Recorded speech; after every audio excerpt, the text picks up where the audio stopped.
जय श्री श्याम भक्तों, कैसे हैं आप सब भक्तों। आज है सावन महीने का सोमवार और अमावस्या तिथि। आज अमावस्या है हरियाली अमावस्या और सोमवती अमावस्या। बहुत बड़ी अमावस्या ये मानी जाती है। हरियाली अमावस्या को कई घरों में रसोई की पूजा की जाती है, गुलगुले बनाए जाते हैं। और सोमवती अमावस को पीपल की पूजा होती है।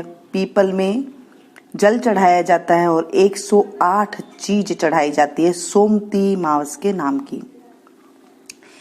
13 चीजें मिणसते हैं, हाथ फेरते हैं, उसको ब्राह्मणी को दिया जाता है। 108 फेरी पीपल की लगाई जाती है और साथ में कथा सुनी जाती है। तो चलिए आज हम शुरू करते हैं सोमवती अमावस्या की कहानी। और हरियाली अमावस्या की पूजा आप जो करें तो वो जरूर करें। बोले शंकर भगवान की जय। सोमवती अमावस्या की कथा। एक साहूकार के 7 बेटे, 7 बहू और 1 बेटी थी। साहूकार के घर एक जोगी भिक्षा लेने आता था, तो साहूकार की बहू भिक्षा दे देती थी। जब कभी भी साहूकार की लड़की भिक्षा लेकर आती तो जोगी भिक्षा नहीं लेता था और वह कहता, लड़की तो सुहागन है पर भाग्य में दुहाग लिखा है। यह सुनकर लड़की सुबकने लगी। माँ ने पूछा, बेटी तुझे किस बात की चिंता है? तो वह लड़की बोली, एक जोगी भिक्षा लेने के लिए आता है, वह कहता है कि तू सुहागन तो है पर तेरे भाग्य में दुहाग लिखा है। यह बात सुनकर माँ बोली, उस जोगी की बात मैं सुनूंगी। अगले दिन छिपकर बैठ गई। जोगी भिक्षा लेने आया तो लड़की भिक्षा देने लगी। इस बार भी जोगी ने वैसे ही कहा। इतनी बात सुनकर माँ निकलकर आ गई और बोली, एक तो हम तुम्हें भिक्षा देते हैं और ऊपर से तुम हमें गाली देते हो।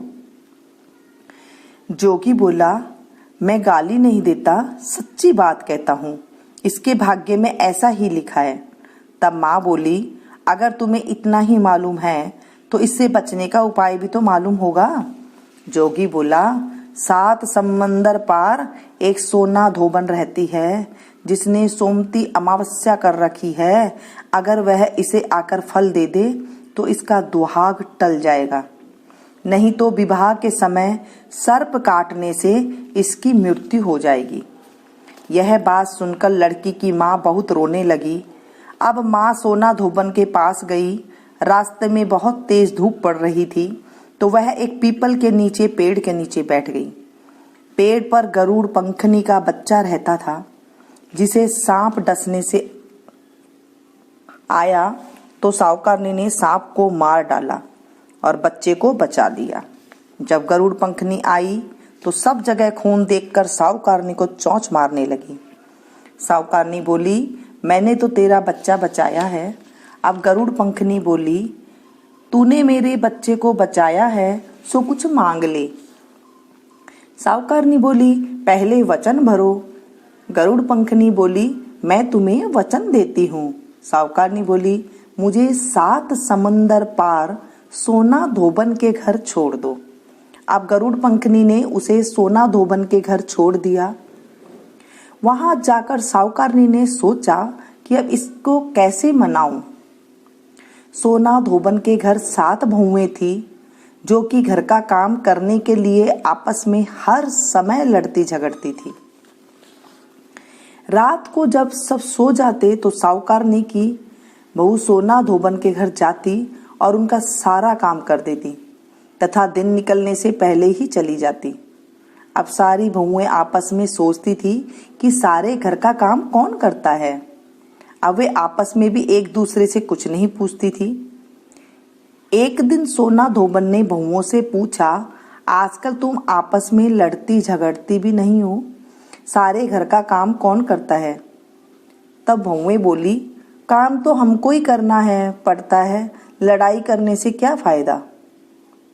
सोना धोबन ने सोचा, आज मैं देखूंगी कौन सी बहू सारा काम करती है। रात को उसने देखा कि एक औरत आई और घर का सारा काम करके जाने लगी तो सोना धोबन ने पूछा, तुम कौन हो? तुम्हें क्या चाहिए? साहूकारनी बोली, पहले वचन भरो। तब सोना धोबन उसे वचन देती है। अब साहूकारनी बोली, मेरी बेटी के भाग्य में दुहाग लिखा है, सो तुम चलकर सुहाग दे दो, क्योंकि तुमने सोमती अमावस्या कर रखी है। सोना धोबन अपने बहू बेटे से बोली, मैं तो इसके साथ जा रही हूँ, मेरे बाद तुम्हारे पिताजी मर जाए तो उन्हें तेल के कूपे में डालकर रख देना। अब वह साहूकारनी के घर आ गई। साहूकारनी ने अपनी बेटी का विवाह किया। जब फेरे होने लगे तो सोना धोबन कच्चा करवा दूध और तार लेकर बैठ गई। थोड़ी देर में सांप आया और उस लड़के को डसने लगा, तो सोना धोबन ने करवा आगे कर तार से सांप को बांध लिया। डर के मारे सांप मर गया। अब सोना धोबन ने उसे सुहाग दिया और बोली, जितनी अमावस्या मैंने करी है उन सब का फल साहूकार की बेटी को मिले, और जो मैं आगे करूंगी उनका फल मेरे पति और बेटे को मिले। हर कोई सोमती की जय जय बोलने लगा। सोना धोबन जाने लगी तो साहूकारनी बोली, कुछ मांग लो। तुमने मेरे जवाई को जीवन दान दिया है। वह बोली, मुझे कुछ भी नहीं चाहिए। यह कहकर वह चली गई। अब रास्ते में फिर सोमती अमावस्या आ गई।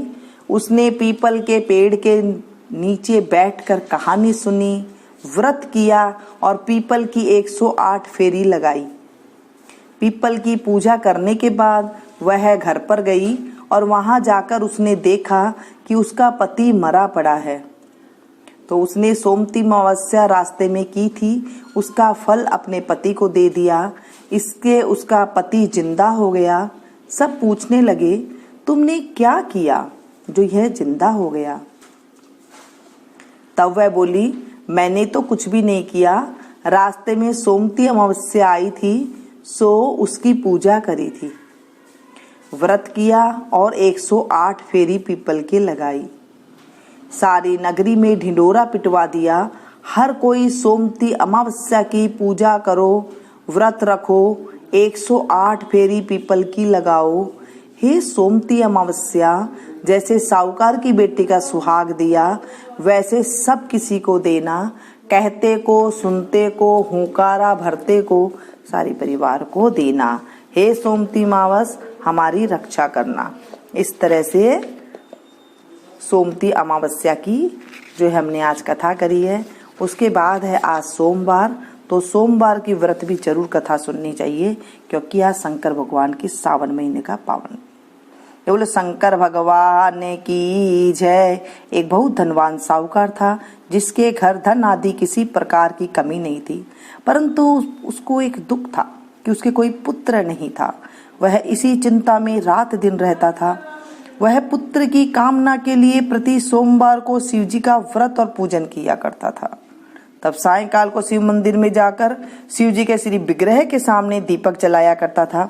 उसके इस भक्ति भाव को देखकर एक समय श्री पार्वती जी ने शिव जी महाराज से कहा, महाराज, ये साहूकार आपका अनन्य भक्त है और सदैव आपका व्रत और पूजन बड़ी श्रद्धा से करता है, इसकी मनोकामना पूर्ण करनी चाहिए।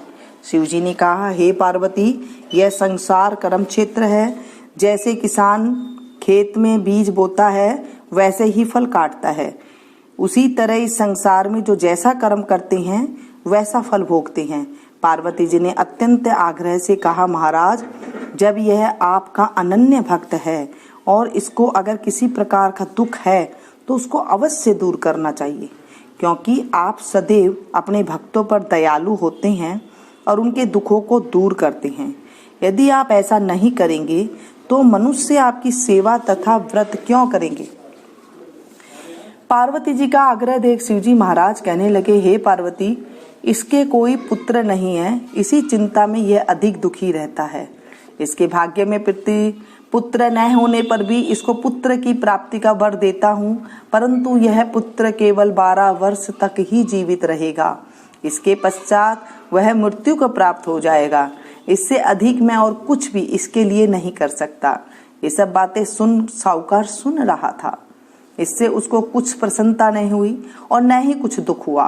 वह पहले जैसे ही शिव जी की महाराज की पूजा व्रत पूजन करता था, वैसे ही कुछ काल व्यतीत होने जाने पर साहूकार की स्त्री गर्भवती हुई और 10वें महीने उसके गर्भ से अति सुंदर पुत्र की प्राप्ति हुई। साहूकार के घर में बहुत खुशी मनाई गई, परंतु साहूकार ने उसकी केवल 12 वर्ष की आयु जान कोई अधिक प्रसन्नता प्रकट नहीं की और न ही किसी को इसका भेद बताया। जब वह बालक 11 वर्ष का हो गया तो उस बालक की माता ने उसके पिता से विवाह आदि के लिए कहा, तो वह साहूकार कहने लगा, अभी मैं इसका विवाह नहीं करूंगा, अपने पुत्र को काशी जी पढ़ने के लिए भेजूंगा। फिर साहूकार ने अपने साले को बुलाकर उसको बहुत सा धन देकर कहा, तुम इस बालक को काशी जी पढ़ने के लिए ले जाओ और रास्ते में जिस स्थान पर भी जाओ यज्ञ करते और ब्राह्मणों को भोजन कराते जाओ। वे दोनों मामा भांजे यज्ञ करते और ब्राह्मणों को भोजन कराते जा रहे थे। उनके रास्ते में एक शहर पड़ा। उस शहर में राजा की कन्या का विवाह था और दूसरे राजे का लड़का जो विवाह कराने के लिए बारात लेकर आया था, वह एक आंख से काना था। उसके पिता को इस बात की बड़ी चिंता थी कि कहीं वर को देखकर कन्या के माता पिता विवाह में किसी प्रकार की अड़चन पैदा न कर दे। इस कारण जब उसने अति सुंदर सेठ के लड़के को देखा तो मन में विचार किया कि क्यों न दरवाजे के समय इस लड़के को वर का काम चलाया जाए। ऐसा विचार कर वर के पिता ने उस लड़के के मामा से बात की तो वे राजी हो गए। फिर उस लड़के को वर के कपड़े पहना तथा घोड़ी पर चढ़ा दरवाजे पर ले गए और सब कार्य प्रसन्नता से पूर्ण हो गया। फिर वर के पिता ने सोचा, यदि विवाह का कार्य भी इस लड़के से करा लिया जाए तो क्या बुराई है। ऐसा विचार करके लड़के और उसके मामा से कहा, यदि आप फेरों का और कन्यादान का काम भी करा दे तो आपकी बड़ी कृपा होगी और इसके बदले में आपको बहुत सा धन दूंगा। तो उन्होंने स्वीकार कर लिया और विवाह कार्य भी बहुत अच्छी तरह से संपन्न हो गया।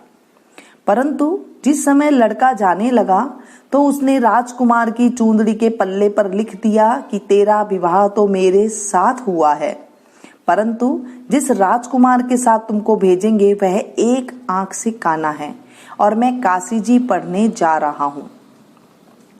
लड़के के जाने के पश्चात उस राजकुमारी ने जब अपनी चूंदड़ी पर ऐसा लिखा हुआ पाया तो उसने राजकुमार के साथ जाने से मना कर दिया और कहा, यह मेरा पति नहीं है, मेरा विवाह इसके साथ नहीं हुआ है, वह तो काशी जी पढ़ने गई हैं। राजकुमार के माता पिता ने अपनी कन्या को विदा नहीं किया और बारात वापस चली गई। उधर सेठ का लड़का और उसके मामा काशी जी पहुंच गए। वहां जाकर उन्होंने यज्ञ करना और लड़के ने पढ़ना शुरू कर दिया। जब लड़के की आयु 12 साल की हो गई, उस दिन उन्होंने यज्ञ रचा था कि लड़के ने अपने मामा से कहा, मामा जी आज मेरी तबीयत कुछ ठीक नहीं है। मामा ने कहा, अंदर जाकर सो जाओ। लड़का अंदर जाकर सो गया और थोड़ी देर में उसके प्राण निकल गए। जब उसके मामा ने आकर देखा तो वह मुर्दा पड़ा था। यह देख उसको बहुत दुख हुआ और उसने सोचा कि अगर मैं अभी रोना पीटना मचा दूंगा तो यज्ञ का कार्य अधूरा रह जाएगा। अतः उसने जल्दी से यज्ञ का कार्य समाप्त कर ब्राह्मणों को जाने के बाद रोना पीटना आरंभ कर दिया। संयोग बस उसी समय शिव पार्वती उधर से जा रहे थे। जब उन्होंने जोर जोर से रोने की आवाज सुनी तो पार्वती जी कहने लगी, महाराज कोई दुखिया रो रहा है, इसके कष्ट दूर कीजिए। जब शिव पार्वती जी के पास जाकर देखा तो वह एक लड़का मुर्दा पड़ा है। पार्वती जी कहने लगी, महाराज यह तो उसी सेठ का लड़का है जो आपके वरदान से हुआ था। शिव जी कहने लगे, हे पार्वती इसकी आयु इतनी ही थी सो भोग चुका। तब पार्वती जी ने कहा, महाराज इस बालक को और आयु दो, नहीं तो इसके माता पिता तड़प तड़प कर मर जाएंगे। पार्वती जी के बार बार आग्रह करने पर शिव जी ने उसको जीवन वरदान दिया और शिव जी महाराज की कृपा से लड़का जीवित हो गया। शिव पार्वती जी कैलाश पर चले गए।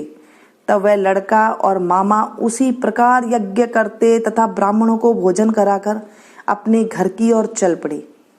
रास्ते में उसी शहर में आए जहां उसका विवाह हुआ था। वहां आकर उन्होंने यज्ञ प्रारंभ कर दिया तो उस लड़के के ससुर ने उसको पहचान लिया और अपने महल में ले जाकर उसकी बड़ी खातिरदारी की। साथ ही बहुत सी दास दासियों सहित आदर पूर्वक लड़की और जमाई को विदा किया। जब वह अपने शहर के निकट आए तो मामा ने कहा, मैं पहले तुम्हारे घर जाकर खबर कराता हूँ। जब उस लड़के के मामा घर पहुंचा तो लड़के के माता पिता घर की छत पर बैठे थे और यह प्रण कर रखा था कि यदि हमारा पुत्र सकुशल लौट आया तो हम राजी खुशी नीचे आ जाएंगे, नहीं तो छत से गिरकर अपने प्राण खो देंगे। इतने में उस लड़के के मामा ने आकर यह समाचार दिया कि आपका पुत्र आ गया है, पर उनको विश्वास नहीं हुआ। तब उसके मामा ने शपथ पूर्वक कहा, आपका पुत्र अपनी पत्नी के साथ बहुत सारा धन साथ में लेकर आया है। तब सेठ ने आनंद के साथ उसका स्वागत किया और बड़ी प्रसन्नता के साथ रहने लगे। इसी प्रकार जो कोई भी सोमवार का व्रत धारण करता है अथवा इस कथा को पढ़ता है या सुनता है या सुनाता है, उसकी सभी मनोकामना पूर्ण होती है। बोलिए शंकर भगवान की जय, देवादिदेव महादेव की जय। आरती करत जनक कर जोरे, बड़े भाग्य राम जी घर आए मोरे। जीत स्वयंवर धनुष चढ़ाए, सब भूपन के गर्व मटाए। तोरे पिनाक किए दुई खंडा, रघुकुल हर्ष रावण मन शंका। आई लिए संग सहेली, हर्षिनी रख बर माला मेली। गजमोतियन के चोक पुराए, कनक कलश भरी मंगल गाए। कनक थार कपूर की बाती, सुर नर मुनि जन आए बाराती। फिरत भावरी बाजा बाजे, सिया सहित रघुवीर विराजे। धनी धनी राम लखन दो भाई, धनी धनी दशरथ कौशल्या माई। राजा दशरथ जनक विदेही, भरत शत्रुघ्न परम स्नेही। मिथिलापुर में बजत बधाई, दास मुरारी स्वामी आरती गाई। बोलो शंकर भगवान की जय, देवादिदेव महादेव की जय।